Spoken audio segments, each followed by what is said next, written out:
Hello, cats.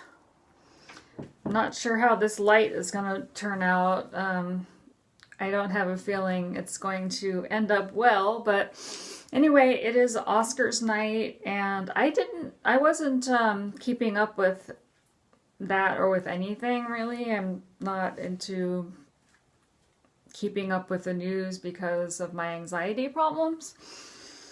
So as a result of that, I wasn't keeping up with the Oscars and, maybe things that are not necessarily anxiety inducing.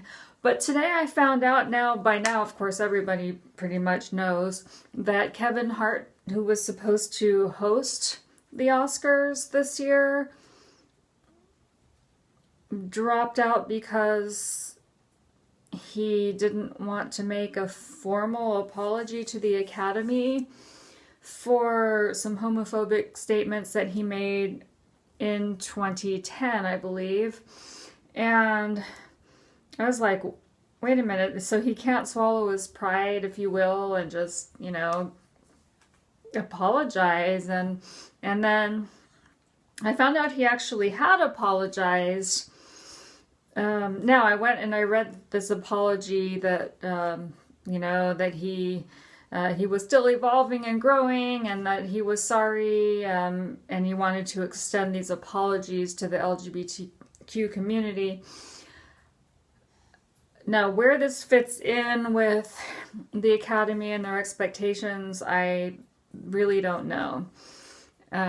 Why he didn't want to provide the type of apology that was requested of him, that I don't know. But I went back, I listened to the comedy routine that he did that got him in trouble, and it was actually pretty bad. I mean, it talked about how he didn't want his son to be gay. Not only that, but basically he was saying like he knocked the two kids down because his son, like his 3-year-old son and this other kid were playing, and it like resembled what he called being effed in the ass. And I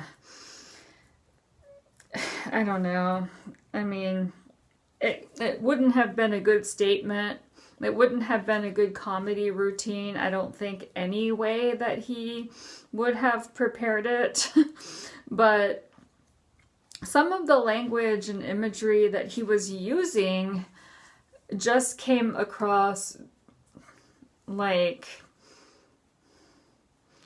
that is what he held in his heart. That's the type of anger and hatred and outright homophobia that he held in his heart at that time. I don't know if that's the case today, if the apology that he made, that may or may not have been a half-assed apology, was just said for the hell of it to get people off his back or whatever. I don't know what it was that kept him from going the extra mile and apologizing officially to the Academy. I heard that he was on Instagram playing the Oscars at a loud volume as he was practicing his boxing to make a statement. So that's about all I know, and I have no TV. I have no internet here except for what the phone will allow me to pick up, but I will find out. By the time I find out these details, you will already have these details, but I just wanted to put a few thoughts out there. All right, thanks. Meow.